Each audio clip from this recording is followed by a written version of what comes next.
को जाना, मैं खुद से ही था अनजाना।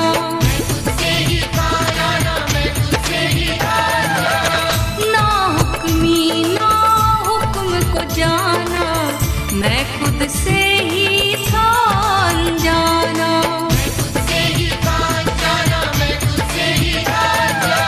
मुर्शिद ने मुझको अपना कर दे दिया सारे जग का खजाना।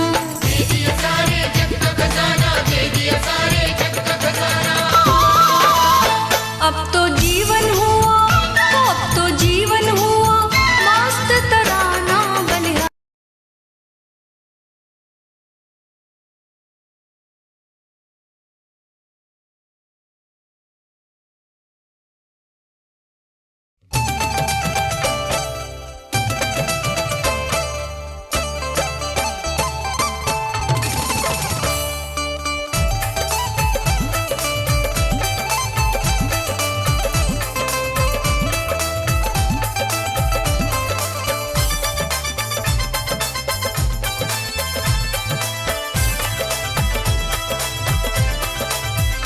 आज मेरे द्वार पर मधुमास आया,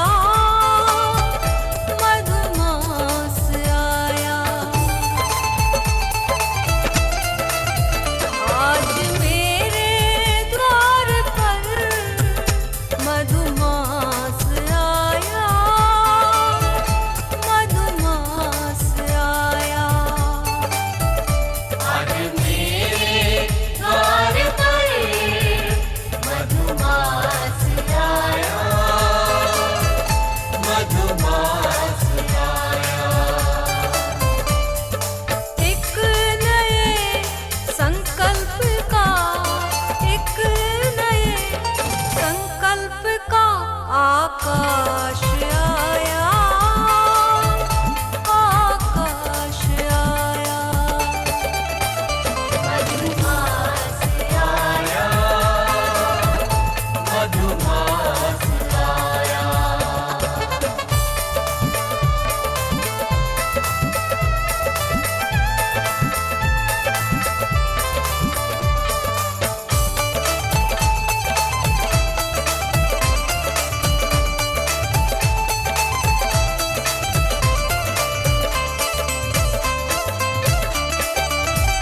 बंद रखना नहीं यारो खिड़कियां अपनी, खिड़कियां अपनी,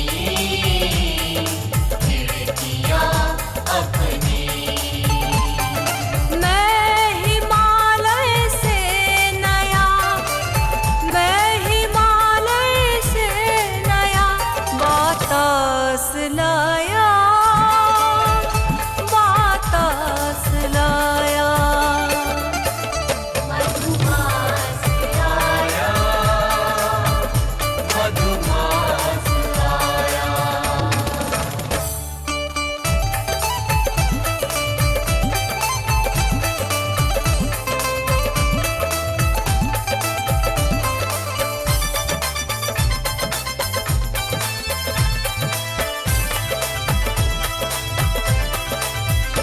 चांद तारों से कहो सजदा करें अब, सजदा करें अब, सजदा करें अब। कोई धरती पर, कोई धरती पर मसीहा खास आया, मसीहा खास आया। मधुमास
गया बदनाम, कर गया बदनाम।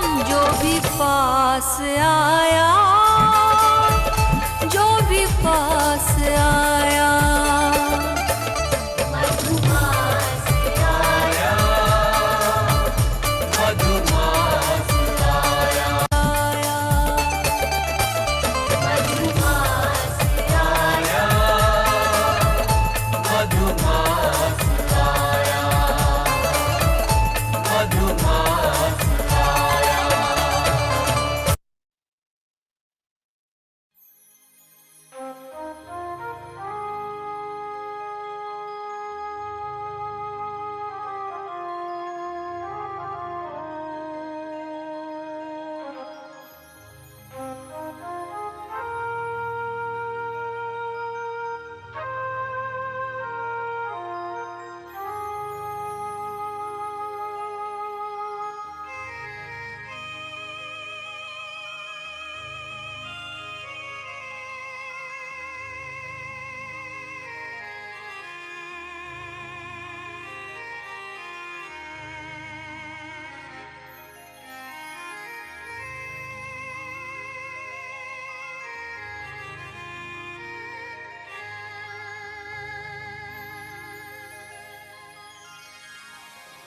तुम रस गए, तुम रस गए, तुम बस गए मेरे प्राणों में। पराग से पराग से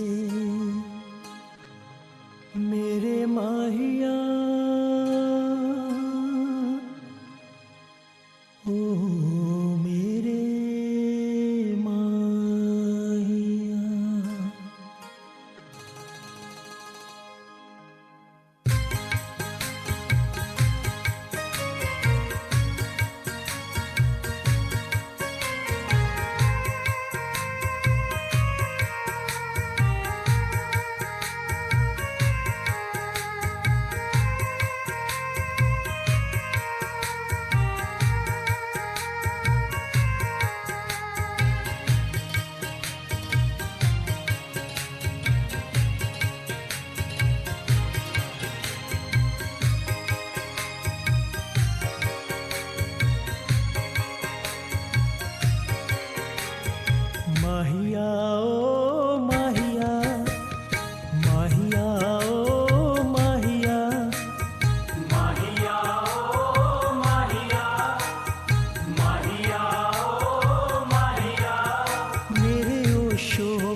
ओशो मेरा काशी काबा ओशो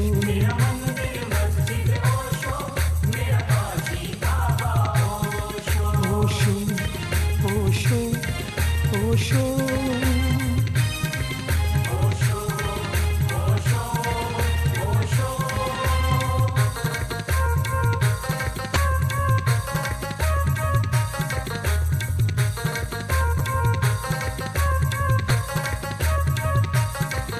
मेरा रांझण मितवा ओशो मेरा प्रीतम सदगुरु ओशो मेरा रांझण मितवा ओशो मेरा प्रीतम सदगुरु ओशो मेरा रांझण मितवा ओशो मेरा प्रीतम सदगुरु ओशो मेरा रांझण मितवा ओशो मेरा प्रीतम सदगुरु ओशो मेरा रांझण मितवा ओशो मेरा प्रीतम सदगुरु ओशो मेरा रांझण मितवा ओशो मेरा प्रीतम सदगुरु ओशो ओशो ओशो ओशो ओशो ओशो ओशो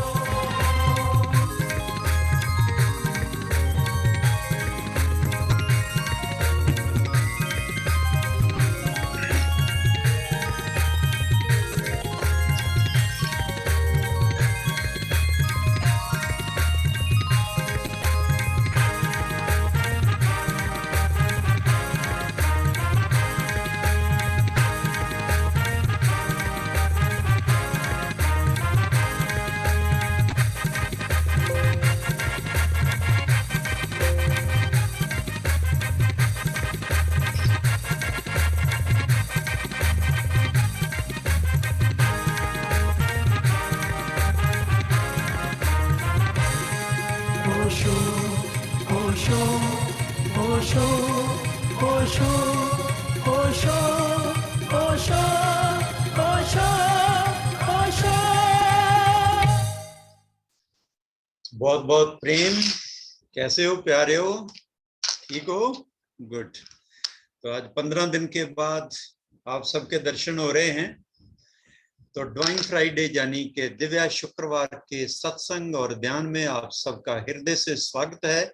सबसे पहले प्रणाम करते हैं परम गुरु ओशो के चरणों में, प्यारे सतगुरु के चरणों में, ओंकार के बसिया श्री गुरु नानक देव जी, बाकी सिख गुरु साहबान, सभी पीरों को, अवतारों को, पैगंबरों को, शक्ति रूप में सभी देवियों को, आप सबके चरणों में भी प्रणाम, प्रेम, अहोभाव, सतगुरु के बहुत बहुत आशीष। आचार्य गोपाल का और आचार्य सुमन गोपाल का प्रेम अहोभाव स्वीकार करें, सदा खुश रहें, आनंदित रहें। लेकिन मैं देख रहा हूं कि बरसात के दिन चल रहे हैं और आप भी थोड़े सलाबे गए हो, ऐसे ही सुस्त सुस्त दिखाई दे रहे हो। एक संत में तो सदा उमंग और आनंद होना चाहिए, तो चेहरे पर थोड़ी मस्ती लाएं और थोड़ा मुस्कुराहट लाएं, कोशिश करें ताकि ये जिंदगी का आनंद हमारा हिस्सा हो जाए। बहुत से मित्रों ने आज वीडियो बंद रखी हुई है, तो प्लीज अपना चेहरा भी दिखाएं। इतना सुंदर स्वरूप गोविंद ने दिया है तो देखने के लिए है। कभी कभी इसकी कदर पड़ती है, तो आज भी इसके कदर का दिन है, तो आप अपनी वीडियो बंद ना करें, क्योंकि आज का ध्यान है ही इतना सुंदर कि मुझे आपको देखना होगा और आपने निरंतर मुझे देखना होगा। तो इसलिए इस 15 दिन की ब्रेक को बहुत आनंद में आज हम गुरु कृपा से बदल देंगे और आप सबको फिर से एक बार बहुत बहुत प्रेम। बहुत अच्छा लग रहा है।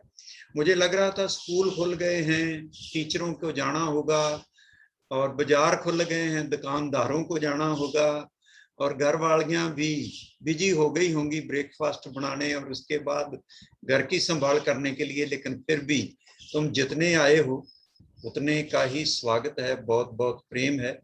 आज कुछ दिनों के बाद सत्संग है, तो हमें YouTube पर लाइव करने में भी दिक्कत आ रही है, लेकिन साहिल जी पूरा प्रयास कर रहे हैं कि इसकी रिकॉर्डिंग हो जाए और हम बाद में इसको YouTube पर अपलोड कर दें, तो वो भी हो जाएगा जो मित्र नहीं आ सके, ताकि वो शाम को देख सकें। तो आज का सत्संग भी कुछ अलग से है। जैसे मैं अक्सर बेनती करता हूं कि कुछ नई बातें होती हैं हर बार सत्संग में, तो आज भी हैं। और अगर हो सके तो अपने पास पेन और कॉपी सरका लो, ताकि ये कुछ बातें आपको अच्छी लगेंगी, आने वाले समय में कभी काम आएंगी, आपको भी जरूरत पड़ सकती है किसी को समझाने की। तो अच्छा रहेगा कि अगर आप अपने पास पेन और कॉपी पास खसका लें। आज जो हम ध्यान करेंगे वो तकरीबन 1.5 साल से मैं टाल रहा था कि कभी मौका मिलेगा तो करवाएंगे, क्योंकि मैं समझता था कि शायद उसके लिए सबसे उपयुक्त समय बाद दोपहर का होगा, लेकिन ऐसी व्यवस्था बन नहीं रही बाद दोपहर की। तो इस टाइम ही इसको सूट समझा कि अभी आपको ब्रेकफास्ट किए हुए घंटा 1.5 घंटा हो ही गया है, नहीं तो कोई बात नहीं, किया जा सकता है, बड़े आराम से इसको एंजॉय किया जा सकता है। तो आज हम जो ध्यान करेंगे ओशो के प्रियतम ध्यान विधियों में से एक विधि है जिसको कहते हैं कुंडलनी ध्यान। कुंडलनी शक्ति आपके भीतर है, कैसे उसको जगाना है और कैसे उसका निरंतर प्रवाह अपने ऊपर की ओर जाते हुए महसूस करना है, कैसे इंगला और पिंगला से आपकी जो जीवन शक्ति है, कैसे वो तीसरी जो प्रवाह है, नदी है, सूक्ष्मना जिसको कहते हैं, इंगला पिंगला और सूक्ष्मना, सूर्य चंद्र नाड़ी को छोड़कर जो बीच की नाड़ी है सरस्वती, उसमें कैसे जाए और कैसे वो आज्ञा चक्र पर खुले और कैसे वो आपके सहस्त्रार को स्ट्रक करे और कैसे आपके भीतर आनंद रूप में, प्रेम रूप में जिम जिम बरसे अमृत धारा वो हो जाए। तो आज हम कुंडलनी ध्यान करेंगे और आज के कुंडलनी ध्यान के भी और ज्यादा सुंदर एक्सटेंशन कल सुबह 7 बजे फिर से ध्यान होगा। उसमें एक बहुत बड़ा प्लेटफॉर्म होगा, मैं सबको उसका लिंक सेंड कर दूंगा। तो कल भी वो निशुल्क फ्री, मेरे पास सामान ही सब फ्री वाला है, मुल्ल वाला है ही नहीं, जो भी देता हूँ फ्री में देता हूँ और आपसे भी फ्री में प्रेम मांगता हूं। तो कल भी जो ध्यान होगा वो कुंडलनी ध्यान की भी एक फर्दर एक्सटेंशन होगी। वो ध्यान कल वाला भी आपने कभी नहीं किया होगा, आज वाला भी बहुत से मित्रों ने इस विधि से नहीं किया होगा जिस विधि से हम करने जा रहे हैं। तो कुंडलनी ध्यान का तो मजा लेंगे ही। तो चलो जो बातें मैंने आपसे प्रॉमिस की हैं और वो आप लिखोगे, अपनी अपनी लैंग्वेज में लिखो, कोई केरला में लिखो, कोई तमिल में लिखो, कोई हिंदी में लिखो, कोई पंजाबी में लिखो, और नहीं लिखो तो अष्टावक्र हो जनक हो जाओ, सीधा ही मैं बोलूंगा और अपने हृदय से उतार लो। नहीं भी तो चलो एंजॉयमेंट करो, ध्यान नहीं करना तो संगीत का मजा लो, और नहीं अगर ध्यान लग गया तो गुरु कृपा उसका मजा लो, क्योंकि आज ध्यान लगने ही वाला है, अब रोक नहीं पाएंगे। ऐसी अवस्था आपकी हो जाएगी कि ध्यान आपको लगाना थोड़ा पड़ना है, ध्यान होगा और आप उसको एंजॉय करोगे, आप उसको फील करोगे, उस मस्ती में हम सब डूबेंगे। तो चलो सत्संग के सिलसिले में कुछ बातें शुरू करते हैं। परम गुरु ओशो कहते हैं, सब संत कहते हैं कि जितने भी आज तक तुमने भोग किए हैं, इंद्रियों के तल पर एंजॉय किया है, क्या उनका कुछ सुख अभी बाकी है? कभी सुख रहा, स्थिर रहा? और अगर इस मृत्यु की बेला में स्थिर नहीं है, बचा नहीं है, तो क्या मृत्यु के बाद ये सुख बचा रहेगा? कैसे आपके साथ जाएगा? तो नहीं जाएगा। तो जितना धन का सुख था, पद का सुख था, इंद्रियों का सुख था, परिवार का सुख था, मोह का सुख था, मेरा का सुख था, और आपने जीवन में अपने ज्ञान तक का जो भी अर्जित किया कि लोगों को प्रभावित करें, लोग मेरे मित्र बने, एक नेटवर्क क्रिएट किया, उस सब आपके प्रयास के बाद जो आपको अच्छा लग रहा था उस वक्त, क्या अभी बचा है? इसको जरा देखना। ये सुख सदीवी नहीं है, शाश्वत नहीं है। मृत्यु की बेला के बाद, जहां मैं तो समझता हूं कि मृत्यु में भी, मृत्यु से पहले पहले कभी ये स्थिर नहीं रहता, और यहाँ स्थिर नहीं रहता तो इसके बाद क्या होगा? तो एक ही सुख है जिसको सतगुरु सत्संगति कहा गया है। सत्संगति में ही आनंद है। जीवन का असली मनोरथ था कि हम इस प्रज्ञा को किसी प्यास में बदल दें और वो प्यास हमें किसी पूरे सतगुरु के चरणों में ले जाएं और सत्संगति में जीना सीखें, और सतगुरु हमें आकार से निराकार में ले जाने का, और निराकार में ओंकार श्रवण करने का, और फिर ओंकार में डूबने का, और ओंकार में डूबने के भी बाद जो सिमरण का सुख है वो हम जान सकें, जैसे सतगुरु करते हैं काम धोबी के घाट जैसा, सतगुरु का द्वारा धोबी का घाट है ऐसे कह दें।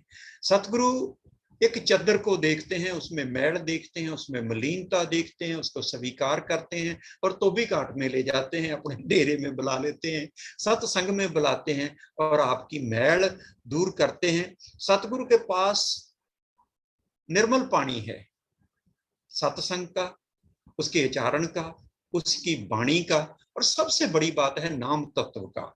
जो नाम तत्व को जानना और उसके प्रेम में जीना, कर्तापन को विदा करना और निरहंकारता में जीना अध्यात्म का सार है। इसको दो शब्दों में हम सूफी कह सकते हैं, जिसको कहते हैं जिक्र और फिक्र। जिक्र क्या है? कहते हैं कि आत्म स्मरण में जियो, होश में जियो, भीतर जागे हुए जियो, दृष्टा भाव में जियो कि अंतर जगत में जो भी हलचल हो रही है बाहरी जगत के कारण आप उस पर निरंतर जागे रहो, तो इसका नाम जिक्र है। फिर इसके भी आगे की साधना है जिसको फिक्र कहते हैं। फिक्र क्या है? आत्म स्मरण के साथ परमात्मा के प्रेम में जियो, आती जाती श्वास के साथ परमात्मा और आत्मा की याद बनी रहे, जाती आत्मा स्मरण, आत्म स्मरण के साथ प्रभु के प्रेम में जीना फिक्र है।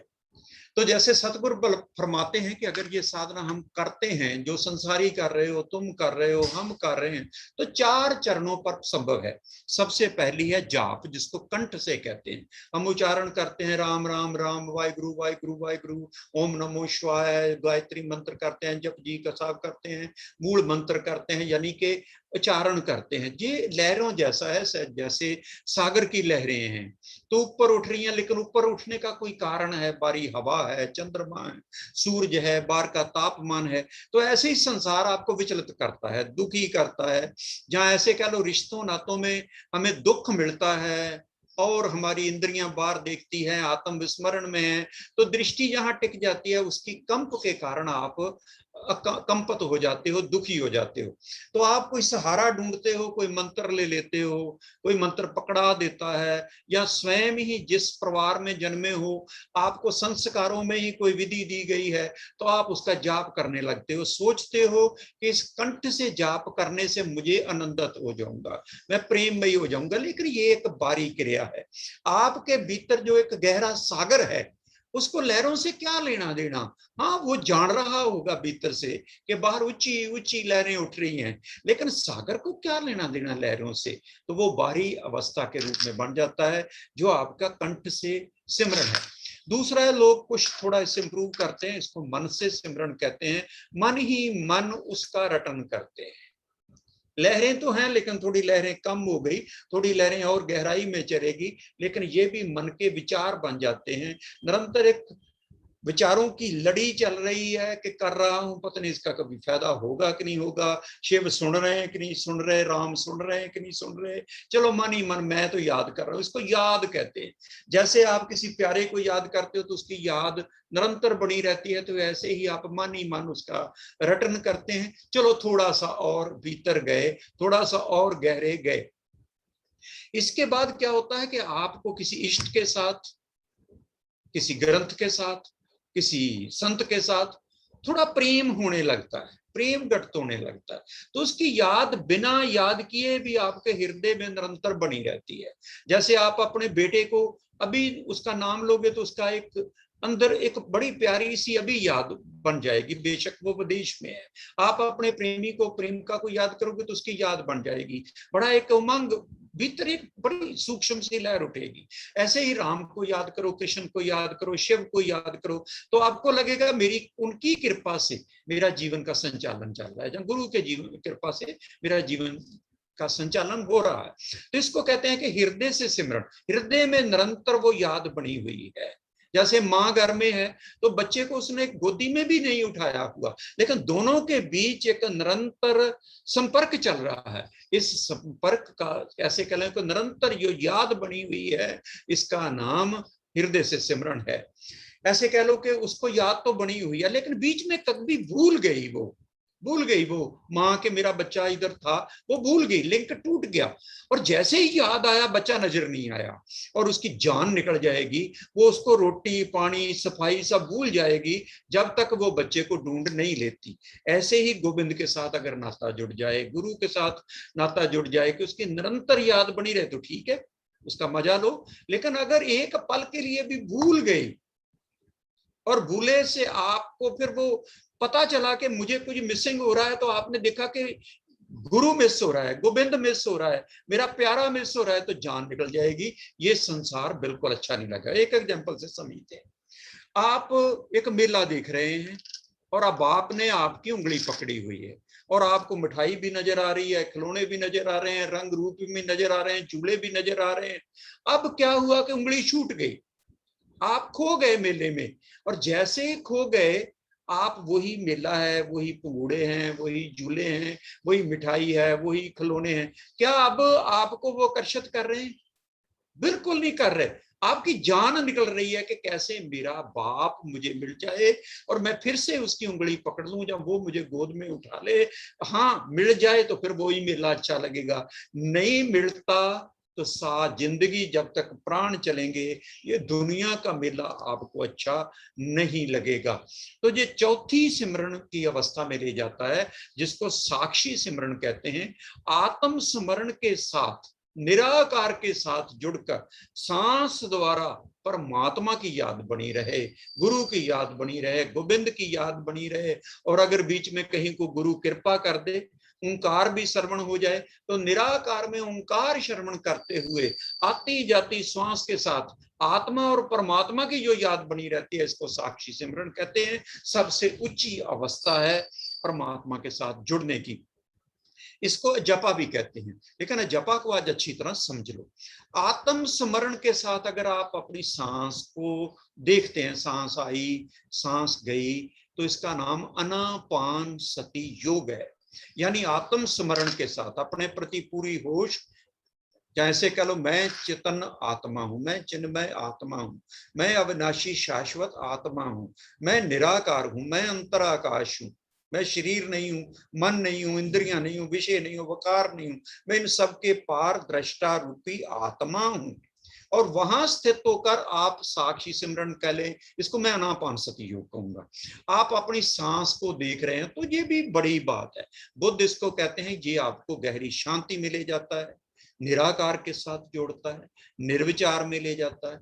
तो यहां तक भी जो लोग साधना कर रहे हैं, विपस्सना कह लें, आनापान सती योग कह लें, ये भी बहुत बड़ी साधना है, गहरी शांति का अनुभव हो रहा है। अब जीवन में गुरु आएगा तो गुरु नाम तत्व से आपको जोड़ देगा, ओंकार के साथ जोड़ देगा, आत्मा की आवाज सुनाई देने लगेगी। पूरा ये ब्रह्मांड जिससे निर्मित है ओंकार, जिसको नानक कहते हैं एक ओंकार सत नाम, कर्ता पुरख निरपौ निर्वैर, अकाल मूर्त अजूनी सहबंग। और मिलता कैसे है? गुरु प्रसाद द्वारा मिलता है, गुरु की कृपा द्वारा मिलता है। लेकिन आपने प्रसाद लेने की प्रक्रिया देखी होगी, कैसे प्रसाद लिया जाता है? ऐसे लिया जाता है? ऐसे लिया जाता है? नहीं, उसको लेने के लिए दोनों हाथ खोले जाते हैं, अपनी चोली फैलाई जाती है। और गुरु कृपा वश दयालु है, कृपावान है, वो अपनी इच्छा के अनुसार आपको गुरु प्रसाद देता है। तो नाम तत्व भी, ओंकार भी गुरु प्रसाद है। जब आपको गुरु प्रसाद मिल जाता है तो निराकार में ओंकार सुनाई देने लगता है। और आनापान सती योग प्लस ओंकार अजपा है, अजपा है, साक्षी सिमरन है। ये बहुत बड़ी साधना है। आप ओंकार भी बैकग्राउंड पर, आज मैं बहुत एक आपको गहरा सूत्र दे रहा हूं, एक एग्जांपल से समझें। एक गाड़ी है, गाड़ी के आगे बैल हैं या घोड़े हैं, एक रथवान है जो गाड़ी चला रहा है, चालक है, और एक गाड़ी है। अब तीनों से समझें, एक नंबर पर क्या रहेगा? गाड़ी रहेगी, रथवान रहेगा, या बैल रहेंगे? एक नंबर पर बैल रहेंगे, और बैल आपके श्वास है। श्वास को चेतना, श्वास पर टिका दो, सांस आ रही, सांस जा रही, सांस प्रमुख कर लो, सांस को प्रमुख कर लो, कर लिया, एक नंबर बैल आ गए, बढ़िया बैल, हेल्दी बैल आ गए जो खींचने के काबिल हैं। अब आत्मस्मरण से भरो कि मैं निराकार, मैं आत्मा हूं, मैं कृष्णा हूं, चेतना हूं मैं। वाह क्या बात है, मैं घोड़े नहीं, मैं इनको हाँकने वाला हूं, मैं चेतना हूं। 2 नंबर पर ले आओ चालक को, वो बीच में सवार है। अब तीसरे नंबर पर ओंकार श्रवण करो, बैकग्राउंड पर नाद श्रवण करो। एक ऐसे जैसे तानपुरा चल रहा है, बैक पर सापारा सापारा चल रहा है, बीच में चालक गाड़ी को हाँक रहा है और बैल आगे चल रहे हैं, तो अजपा चलेगा, तो अजपा चलेगा।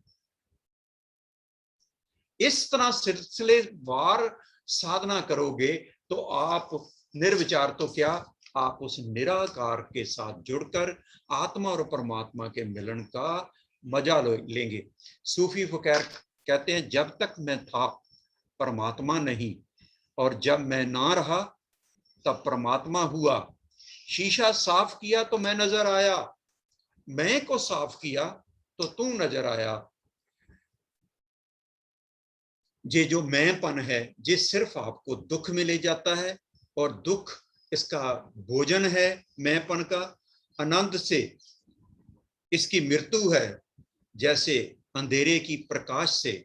सो निराकार में जाएं, वहां ओंकार श्रवण करें, और ओंकार श्रवण करते हुए अपनी सांसों को देखें आत्म स्मरण के साथ, तो आपका जाप चलने लगेगा। जब जाप से अजपा में प्रवेश कर जाएंगे और आत्मा और परमात्मा का मिलन हो जाएगा। आज कल से ही मुझे ऐसा आदेश आ रहा था कि एक कहानी मेरे मन में आ रही थी, तो अगर आपकी इजाजत हो तो वो कहानी आपके साथ शेयर करूं। गुड, शुक्रिया। एक राजा थे, बहुत पुराने समय की बात है, बहुत ही जब कभी मानव ने शुरुआत की होगी इस संसार में, तब के आसपास की कहानी है। एक राजा के पांव में कांटा लग गया। अब राजा के पैर में कांटा लगना बहुत बड़ी बात थी, तो मीटिंग बुलाई गई मंत्रियों की, अहलकारों की, जर्नैलों की, और विचार किया गया कि आगे से कभी भी राजा को पैर में कांटा ना लगे, क्या किया जाए, क्या उपाय किए जाएं। तो किसी ने कोई सलाह दी, किसी ने कोई सलाह दी, तो अल्टीमेट जो कंक्लूजन सलाह फाइनल हुई वो ये हुई कि पूरे राज से कांटे चुन लिए जाएं, कांटों को चुन लिया जाए, कांटे खत्म कर दिए जाएं। तो अभियान शुरू हुआ पूरे देश में कि कांटों को चुनो। कांटों की चुनाई के दौरान मिट्टी फोली गई, गर्द उड़ने लगी चारों तरफ, और सांस लेना मुश्किल हो गया। अब इस समस्या के लिए मीटिंग बुलाई गई कि चलो कांटे तो थे ही, अब तो गर्द भी उठने लगी है, अब क्या किया जाए। तो फैसला हुआ कि इस गर्द को बिठाने के लिए पानी का छिड़काव किया जाए। फिर पानी का छिड़काव शुरू हुआ, ऐसा हुक्म हुआ कि पानी छिड़को भाई। पानी छिड़का तो सारे तरफ कीचड़ हो गया, चिकड़ हो गया, दलदल हो गई। अब इससे भी ज्यादा समस्या खड़ी हो गई, अब क्या किया जाए। फिर से मीटिंग बुलाई गई कि अब दलदल का क्या किया जाए। तो फिर से मीटिंग में लंबा ज्ञान चला, गोष्ठियां चली, चिंतन चला, और चिंतन का ये नतीजा निकला कि पूरी पृथ्वी को, अपने राज की पूरी पृथ्वी को चमड़े से ढक दिया जाए। इतने जानवर मारे जाएं कि दलदल भी टक जाए, कट्टा भी टक जाए, कांटे भी टक जाएं, और सारी देश की राज जो भी भूमि है उसको चमड़े से टक दिया जाए। अब लाखों जानवर मारे जाएं, उनके चमड़ों को सीकर पृथ्वी को टक दिया जाए कि राजे को कभी कांटा ना लगे। कहते हैं कि जब मीटिंग चल ही रही थी तो इसी दौरान एक गरीब सा व्यक्ति दरबार में हाजिर हुआ। उसने अपने दोनों हाथ पीछे रखे हुए थे पीठ पर। तो उसने कहा कि अगर मुझे हुक्म हो तो मैं कुछ अर्ज करूं। उन्होंने कौन है तू? उनका इसी राज का एक गरीब व्यक्ति हूं, अगर आपका हुक्म हो तो मेरे पास एक उपाय है। उनका क्या उपाय है तेरे पास? इतने मंत्री, इतने जर्नैल, इतने विज्ञानी, इतने बुद्धिमान लोग यहाँ हाजिर हैं, वो कोई उपाय नहीं ढूंढ सके, तेरे पास उपाय क्या है? तो उसने अपने दोनों हाथ ऊपर आगे किए और उसके पास एक जुत्ती थी। उसने कहा राजे के पैरों में ये जुत्ती डाल दो, उसको कांटे नहीं लगेंगे। कहते हैं कि सलाह तो इतनी बहुमूल्य थी और इसका समाधान इतना आसान था, लेकिन किसी के दिमाग में आता ही नहीं। ये बुद्धिमानों का यही हाल रहता है, वजीरों का यही हाल रहता है। जुत्ती तो पहना दी गई राजे को और कांटों का सिलसिला भी बंद हुआ, लेकिन उस व्यक्ति को फांसी दे दी गई। कितना बुद्धिमान व्यक्ति रहेगा तो हमारा जीना मुश्किल कर देगा। यही सिलसिला निरंतर सदियों से चल रहा है। तुम्हें जो जगाने की बात करता है, तुम्हें आनंद की बात करता है, प्रेम की बात करता है, उसकी आलोचना की जाती है, उस पर शीटें डाली जाती हैं, उसको जीना मुश्किल कर दिया जाता है कि ये व्यक्ति खतरनाक है। आने वाले समय में हमारा जो सुख है संसार में, हमारी जो प्रतिष्ठा है, हमारा जो अहंकार है, हमारा जो मैंपन है, ये मेरापन है, ये जो पकड़ है, ये मोह है, ये कहीं छड़ा ना दे। और यही संतों के साथ हमने किया, चाहे वो सुकरात थे, चाहे वो मोहम्मद थे, चाहे वो जिसस थे, चाहे वो कबीर थे, चाहे वो नानक थे।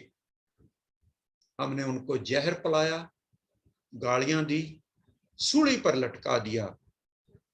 तो ये सिलसिला हमें तोड़ना होगा, किसी को उस नजर से पहचानना होगा जो गोविंद ने आपको भीतर अंतर आकाश में, हृदय में आत्मा के साथ दी है। आत्मा के भी कान है, आत्मा की भी आंख है, आत्मा का भी हृदय है, जो प्रेम को फील करता है, जो नूर को देखता है, जो नाद को सुनता है। कहते हैं कि जब तक बिके ना थे कोई पूछता ना था, तुमने खरीद कर मौला मुझे अनमोल कर दिया। ऐसे किसी गुरु की तलाश करो, उस गुरु की सेवा में बैठना ही गुरु संगति है, और यही जीवन का आधार है, यही जीवन का आनंद है। आज एक बड़े बाबा का मैसेज आया, मुझे बहुत अच्छा चल लगा, क्योंकि मेरा ये सब्जेक्ट पिछले 15 दिन से था। गुरुजी भी कह रहे हैं, आज ही उनका ये मैसेज आया, जो भोग कभी भोगे तुमने, आनंद बचा क्या शेष आज, कल परसों जो भी भोगोगे, क्या मृत्यु रखेगी कुछ हिसाब, इसलिए अभी जीना सीखो। मेरी कुछ मित्रों से बात होती रहती है, अल्टीमेट वो भी इस कंक्लूजन पर पहुंचते हैं कि हमारे दुख का कारण या भविष्य की कल्पना है, या बीते समय में कल भी जो हुआ, परसों भी हुआ, जो एक हफ्ता पहले भी हुआ, या महीनों से हो रहा है, कुछ भी है, सब तुम्हारे विकास के लिए हो रहा है।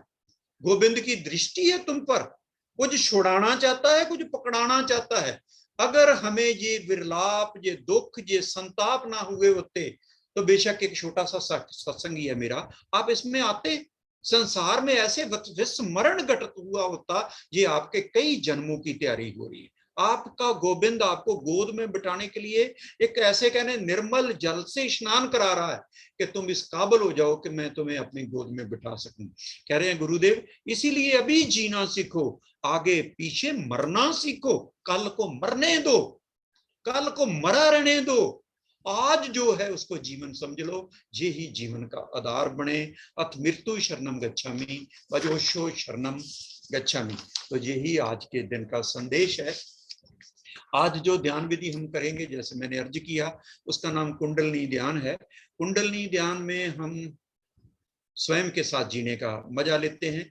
ये मन से हृदय में उतरने की बड़ी आसान विधि है, बड़ी इजी इसके जो स्टेप्स हैं। जैसे मैंने कई बार पहले भी बेनती की है कि स्वयं के होने का मजा लेना ध्यान है, दूसरे के होने का मजा लेना प्रेम है, और स्वयं के मिटने का मजा लेना, उसको भी एंजॉय करना समाधि है। जीवत मरिए पावजल तरिए, गुरुमुख नाम समावे, ऐसी अवस्था है। ध्यान शांति में ले जाता है, प्रेम आनंद में ले जाता है, और समाधि विश्राम में ले जाती है। एक बात छोटी सी अर्ज कर दूं, आप मन का बहुत जिक्र करते हैं, ये मन ऐसे, ये मन हरामी, ये मन दुख का कारण। मन आपका दुश्मन नहीं है, मन के साथ दुश्मनी पैदा नहीं करनी। सदा निर्विचार अवस्था भी ठीक नहीं है। अगर ये विचार ही ना आए, ये सोचे ही ना, ये चिंतन ही ना करे, तो आप परमात्मा के मार्ग पर भी कैसे चलें, सत्संग में भी कैसे चलें, पुरुषार्थ भी कैसे करें, दान पुण्य भी कैसे करें, गुरु की तलाश भी कैसे करें, ध्यान भी कैसे करें, और इस यात्रा पर निकलें भी कैसे। आज आपको यहाँ इस सत्संग में जो कोई लेके आया, आत्मा लेके आई कि मन लेके आया? आत्मा तो विसरी पुली है, कहाँ है उसको बाद में देखेंगे। आज आपको मन लेकर आया है। एक दिन इस मन की इतनी परम शुद्ध अवस्था हो जाएगी कि आप उसको, इसी को अपने आत्मक रूप में जानोगे और जीने का मजा आ जाएगा। या आत्मस्मरण के साथ जब जगत का बोध होगा तो जिसकी नाम साक्षी है, अपने रिश्तों के प्रति, अपने नातों के प्रति भी जिम्मेवारी, इसको योशो ने जोरबा कहा था कि इतना पुरुषार्थ करो कि तुम्हारा जीवन बढ़िया चले, लेकिन ये मत भूल जाओ कि मैं आत्मा हूं। अगर ये निरंतर बोध बना रहे और आप अपने फर्जों के प्रति, अपने अर्थ के प्रति, लेकिन अपने धर्म के प्रति, अपने काम के प्रति भी, फिर मोक्ष निश्चित है। इसको आगे चलेंगे। बहुत बहुत प्यार। तो 4 चरण हैं। सबसे पहले हम परम गुरु ओशो को सुनेंगे कि वो कुंडली ध्यान के बारे में क्या कहते हैं। उसके बाद फिर कंपन है, कंपन पैरों से शुरू करनी है और एक शक्ति को, ऊर्जा को ऊपर उठने हुए महसूस करना है। शरीर को कंपन पूरी तरह पैरों से सिर तक कंपन ही हो जाना है और इसको एंजॉय करना है। इसमें आंखें खुली रख सकते हो, बंद रख सकते हो।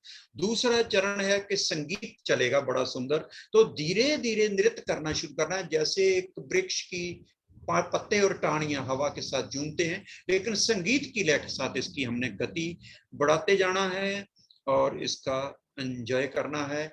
जैसा भी नृत्य आपके भीतर से उठ रहा है उसको होने देना।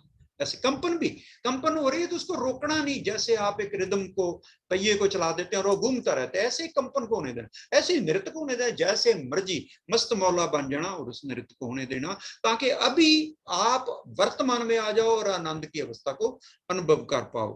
तीसरा चरण है स्टॉप का, बैठ जाना है, बैठ जाना है या खड़े रहना है और सिर्फ संगीत को सुनना है, सिर्फ संगीत को सुनना है। आत्मस्मरण घटित होगा ही और साथ में संगीत को सुनना है। चौथा चरण बाई प्रोडक्ट है पूरी क्रिया का, इसको कहते हैं साक्षी, इसको कहते हैं ध्यान।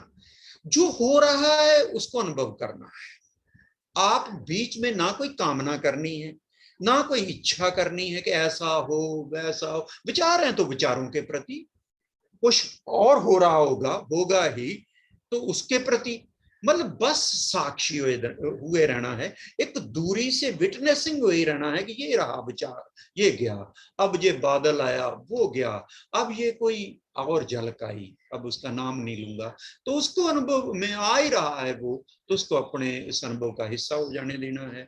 यानी इच्छा नहीं करना, ग्रहण करना है। यानी कामना नहीं करना, माइंड को एक्टिव लहरों में नहीं आना, जो गहराई में उतर गए हो उसमें ही उसको अनुभव करना है। ठीक है, बहुत बहुत प्यार। तो अब फिर करते हैं कुंडलिनी ध्यान की शुरुआत। सभी मित्र खड़े हो जाएंगे, बाद में खड़े होंगे, पहले ओशो को सुनते हैं।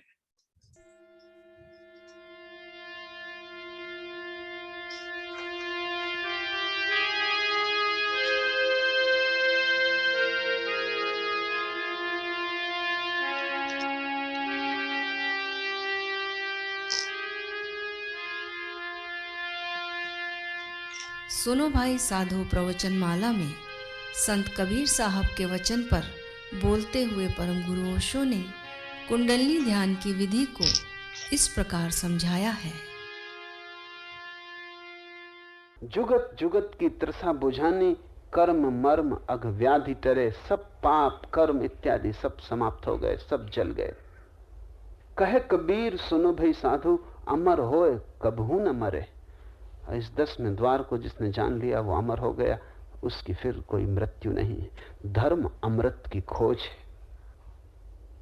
अमृत 10वें द्वार का अनुभव है। कैसे तुम्हारी ऊर्जा, तुम्हारी जीवन शक्ति पहले द्वार से उठे और 10वें तक पहुंच जाए, यही सारी ध्यान विधियों का लक्ष्य। यहां हम कुंडलिनी ध्यान का प्रयोग कर रहे हैं। वो ध्यान तुम्हारी ऊर्जा को पहले द्वार से उठाकर 10वें तक ले जाने का मार्ग है। इसलिए पहले 10 मिनट तुम शरीर को कपाते हो। कपाने का अर्थ है कि जो जो ऊर्जा जहां जहां दबी पड़ी है वो पिघल जाए, जहां जहां रुकी पड़ी है वहां वहां से गतिमान हो जाए। अगर तुमने ठीक से शरीर को 10 मिनट तक संपूर्ण भाव से कपाया तो सारी दबी हुई ऊर्जा प्रकट हो जाएगी, बहने लगेगी। फिर दूसरे चरण में नृत्य है। नृत्य का अर्थ है कि जो ऊर्जा अब फैल गई है सब तरफ, वो आनंद भाव में रूपांतरित हो। तुम नाचो जैसे तुम एक उत्सव में हो, जैसे कोई महाघटना घटी, जैसे तुम्हारे जीवन में कोई प्रकाश उतरा है। तुम नाचो आनंद भाव से, क्योंकि जितने तुम आनंदित होते हो उतनी ही ऊर्जा ऊपर उठती। जितनी ऊर्जा ऊपर उठती उतने तुम आनंदित होते हो। तो अगर तुम मस्त हो गए, नाचने लगे जैसे पूरी मधुशाला पी गए, ऐसा कंजूस का नाच, उससे काम ना चलेगा कि नाच रहे ऐसा जैसे कि बड़ी मजबूरी है कि क्या करें, अब आप हंसे हैं या कि देख लें शायद कुछ हो ना। ऐसे नहीं चलेगा। ऐसा कुनकुना काम नहीं आएगा। त्वरा चाहिए। नाच रहे जैसे पागल होकर। पागल हुए बिना परमात्मा नहीं मिलता। तुम अपनी बुद्धि से चले तो तुम जहां हो वहीं रहोगे। तुम्हारी बुद्धि से थोड़ा पार जाने की जरूरत है। और जब तुम्हारी पूरी ऊर्जा आनंद मग्न हो गई, ऊपर की तरफ बह रही, आनंद मग्न होने का अर्थ यह है कि ऊपर की तरफ बह रही, क्योंकि आनंद का भाव ही ऊपर की तरफ बहने से होता है। जितने नीचे बहती उतना दुख का भाव होता है, उतनी ही जीवन में नरक उतरता है। इसलिए हम कहते हैं नरक नीचे, स्वर्ग ऊपर। उसका मतलब कुल इतना ही है कि पहले द्वार के साथ जुड़ा है नरक और 10वें द्वार के साथ जुड़ा है स्वर्ग। ऊपर नीचे का और कोई मतलब नहीं। जब तुम्हारी ऊर्जा पहले द्वार से नीचे गिरती है, तब तुम अपने जीवन में नरक पैदा कर रहे हो। और जब तुम्हारी ऊर्जा 10वें द्वार पर खड़े होकर विराट की तरफ बहती है, तब तुमने अपने जीवन में स्वर्ग बना लिया। दोनों तुमने छिपे। जब ऊर्जा प्रवाहित हो रही और तुम आनंद मग्न हो, तब ठहर के खड़े हो जाना या बैठ जाना, ताकि ऊर्जा को अब पूरा मौका मिल जाए प्रवाहित होने का। बैठ जाना उपयोगी है ताकि सिर्फ रीढ़ बचे, सारा शरीर खो जाए, सिर्फ रीढ़ बचे और रीढ़ से ऊर्जा ऊपर जाए और सारी ऊर्जा रीढ़ में संग्रहित हो जाए। फिर लेट जाना है ताकि जो ऊर्जा संग्रहित होकर ऊपर बह रही उसके लिए और सुगम हो जाए, वो 10वें द्वार पे टक्कर मारने लगे। कुंडलिनी का पूरा प्रयोग 10वें द्वार पे टक्कर मारने का है। अगर तुमने ठीक से किया तो तुम भी कह सकोगे, जुगत जुगत की त्रसा बुझानी, कर्म मर्म अगिलाधि तरे। कहे कबीर सुनो भाई साधु, अमर होए कबहू न मरे। कुंडलनी ध्यान में आपका स्वागत है। You are welcome in Kundalini meditation. पहला चरण, शरीर को ढीला छोड़ दें और पूरे शरीर को कपने दें। अनुभव करें कि ऊर्जा पांव से उठकर ऊपर की ओर बढ़ रही है। सब ओर से नियंत्रण छोड़ दें और कपना ही हो जाएं। आपकी आंखें खुली भी रह सकती हैं और बंद भी। सभी मित्र खड़े हो जाएं और कंपन शुरू करें। First step, be loose and let your whole body shake. Feel the energy moving up from your feet. Let go and become the shaking. Your eyes may be open or closed.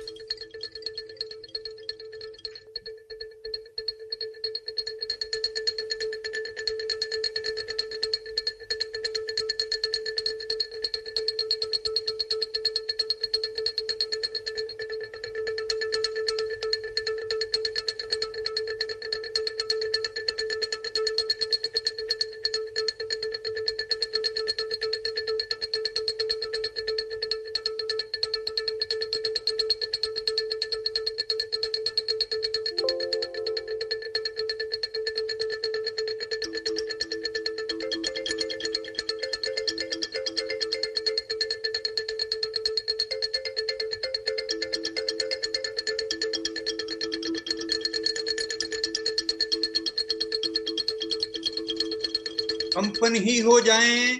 पैरों से शुरू करें, पूरे शरीर को कंपन होने दें।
शाबाश शाबाश, गति बढ़ा दें संगीत की लय के साथ।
शक्ति ऊपर की ओर प्रवाह कर रही, आपकी रीढ़ की हड्डी में सरसराहट सी महसूस करें।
the whole body move as it wishes. नृत्य Your करना eyes शुरू may be करें, open संगीत की लय के or साथ closed. नाचें, पूरे शरीर को झूमने दें जैसे पत्ते हवा के साथ झूमते हैं। Dance with the tune of music as you desire, जैसे आपका भीतर से भाव आए नृत्य करना शुरू करें।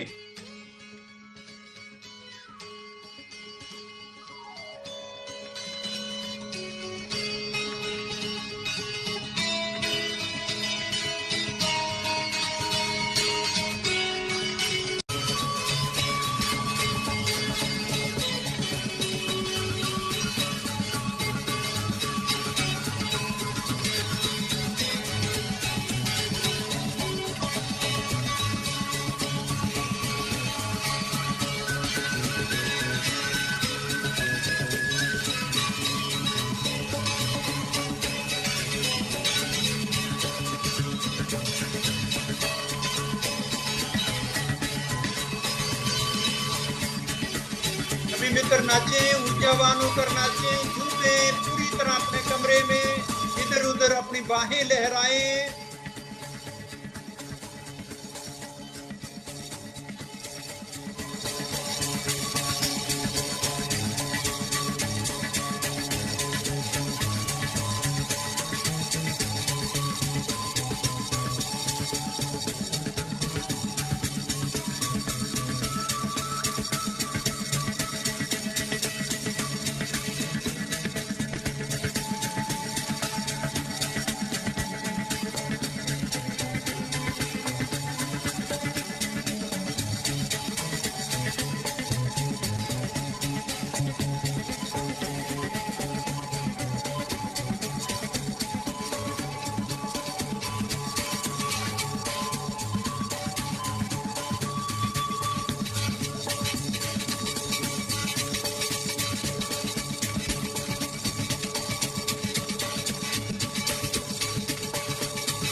मंत्र जारी रखें, शाबाश।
नाचे ऊर्जा को रोम रोम में फैलने दें।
स्थान पर बैठ जाएं। तीसरा चरण, आंखें बंद कर लें और निश्चल बैठ जाएं या खड़े रहें। भीतर या बाहर जो भी हो उसके साक्षी बने रहें। Third step, close your eyes and be still, sitting और standing, witnessing whatever is happening inside and out.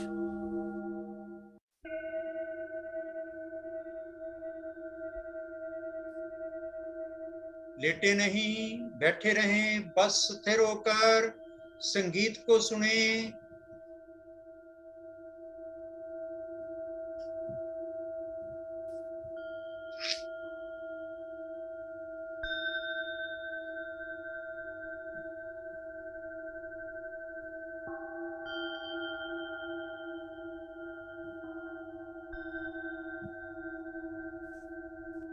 आंखें बंद, शरीर स्थिर, ज्ञान मुद्रा।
अगला चरण आत्मस्मरण। शवासन में लेट जाएं। Fourth step self remembrance. lie down on ground in a relaxed posture। बंद आंखों से आंतरिक आकाश को देखें। With closed eyes, look into your inner space।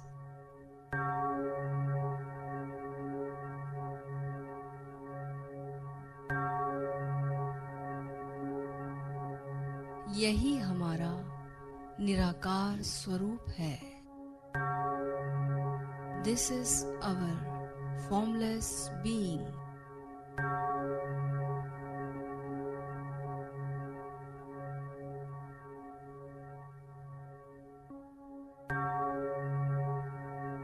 जैसे पात्र में जल है, कंटेनर में कंटेंट है, वैसे ही रूप के भीतर अरूप है, साकार के भीतर निराकार है।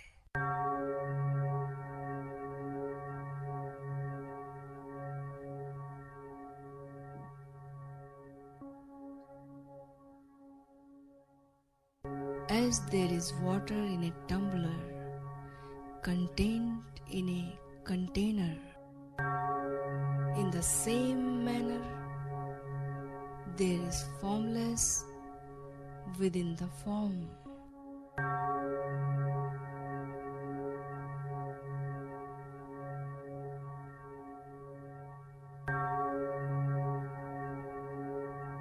अब इस शून्य निराकार चैतन्य को देखते देखते इसमें लीन हो जाएं।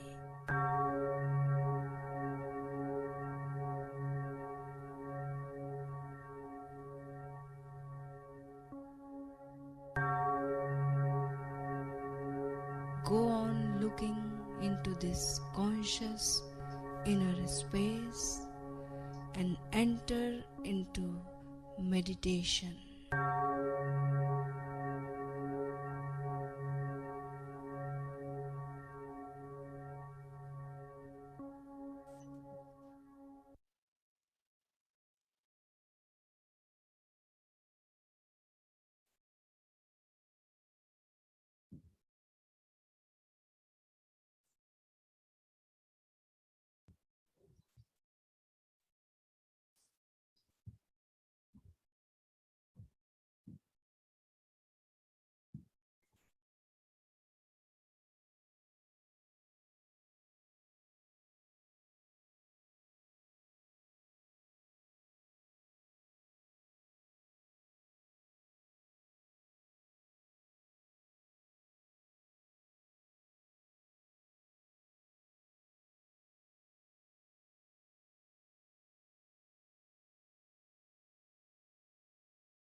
दो चार गहरे लंबे सांस लें। हाथ और पांव की उंगलियों को आहिस्ता आहिस्ता हिलाएं। धीरे धीरे ध्यान से बाहर आ जाएं।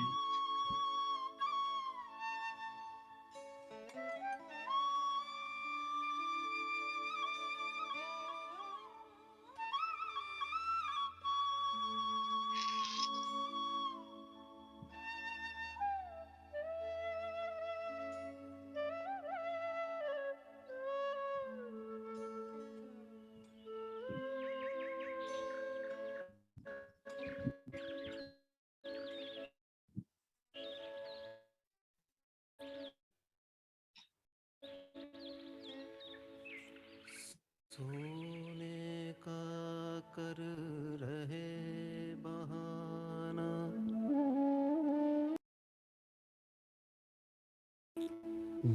जाग रहे हो मैंने जाना, करवट बदल रहे जन्मों से, जागो जग है, जागो जग है, मुसाफिर खाना, जागो अब तो नींद से जागो, जागो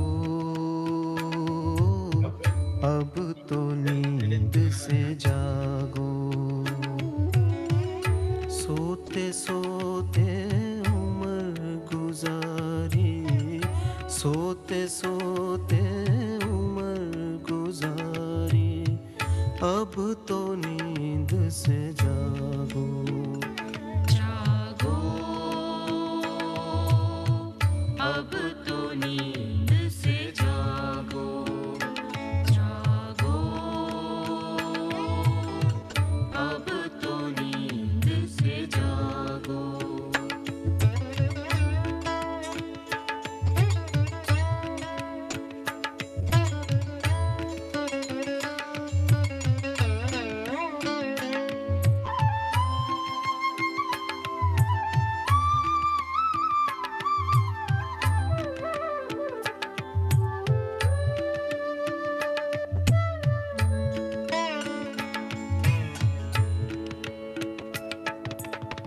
सब में एक ही नूर समाया, एक वही भरपूर समाया,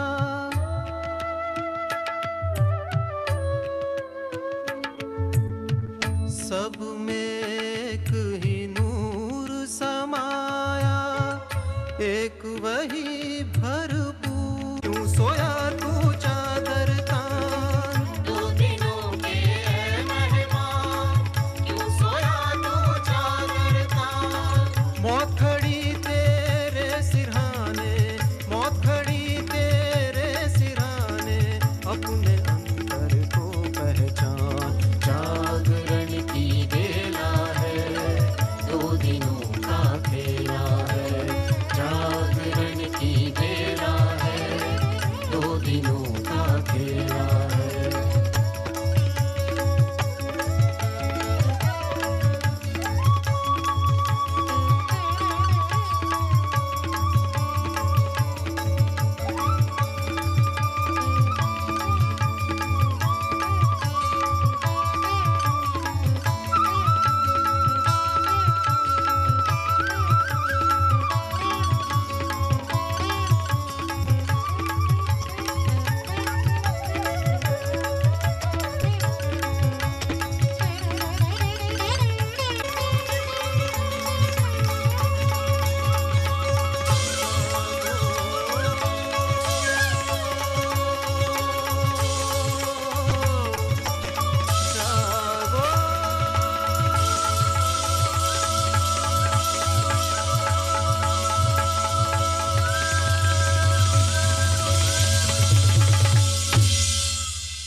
बहुत बहुत प्यार।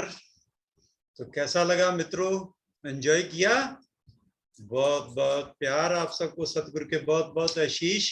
आज बड़ी खुशी की बात है कि हमारा बेटा आचार्य सोहम भी हमारे साथ है, उसके लिए हम उसको बहुत बहुत प्रेम देते हैं। अनु को मैं देख पा रहा हूँ, बहुत से मित्र जो आज विशेष तौर पर टाइम निकाल कर आए। अनु दुकानदारी भी कर रही है और ध्यान भी कर रही है, ये उसका प्रेम है। तो आपके शब्दों की इंतजार रहेगी, आपके प्रेम का इंतजार रहेगा। और कल सुबह भी 7 बजे बहुत ही सुंदर ध्यान होगा, कुंडली ध्यान की भी और एक्सटेंशन और ज्यादा गहरे आप सबने हाजिर होना है। और अगले हफ्ते से 9 से 14 हम माधोपुर हैं। और जिन लोगों की सुरती समाधि ड्यू है या कर रखी है, वो जिन्होंने की पूरी ड्यू है पूरी करनी है। ऑफलाइन प्रोग्राम होगा। जिन्होंने कर रखी है, जैसे जसूर वाले बैठे हैं, तो 1 दिन 2 दिन 3 दिन के लिए आप सब ने आना है। रौनक बनेगी, रावी के दर्शन करेंगे। अनु तो आ ही रही है पूरे लाम लश्कर के साथ। और फिर बाकी मित्रों, सोहम जी का सारा आयोजन है वो करेंगे। बाकी मित्र जसूर वाले आएंगे, बाबा जी आएंगे, हरचरण सिंह जी आप आ जाओ, ताकि वहां आपका हम ख्याल करें, वहां अच्छी तरह जुड़ जड़ जाए जो हैं, ताकि आगे जाके हम मौज लें। तो एक छोटे से गीत के साथ सेलिब्रेट करते हैं, फिर विदा होते हैं, क्योंकि आज समय थोड़ा ज्यादा हो गया। तो थोड़ा नृत्य करते हैं 5 मिनट के लिए।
अगला सत्संग और ध्यान 20 तारीख को होगा। बहुत सुंदर ध्यान कराएंगे, सत्संग करेंगे, एक फ्राइडे को ड्रॉप करके अगले फ्राइडे 15 दिनों के बाद फिर मिलते हैं। बहुत बहुत प्यार सतगुरु के, बहुत बहुत आशीष। बड़ा मजा आया यार, वाह क्या बात।